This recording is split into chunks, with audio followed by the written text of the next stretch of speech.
এত উপজেলায় 3 মাসের 4টা যদি খুন হয়, স্বরাষ্ট্রমন্ত্রী আসলে কি করেন?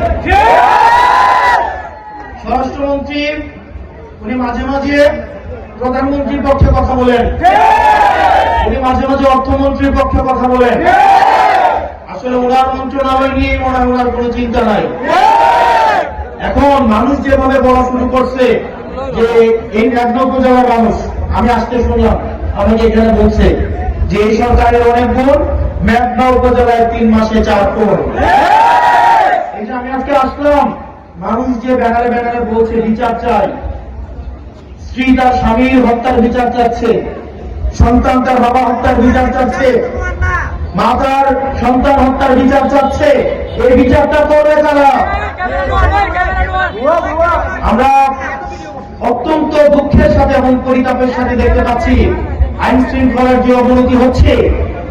এই ধারা যদি অব্যাহত থাকে তাহলে এই সরকারের প্রতি মানুষের আস্থা দিন দিন যেভাবে তলানিতে ঠেকছে, কিছু দূরের মধ্যে এই আস্থা নাই হয়ে যাবে।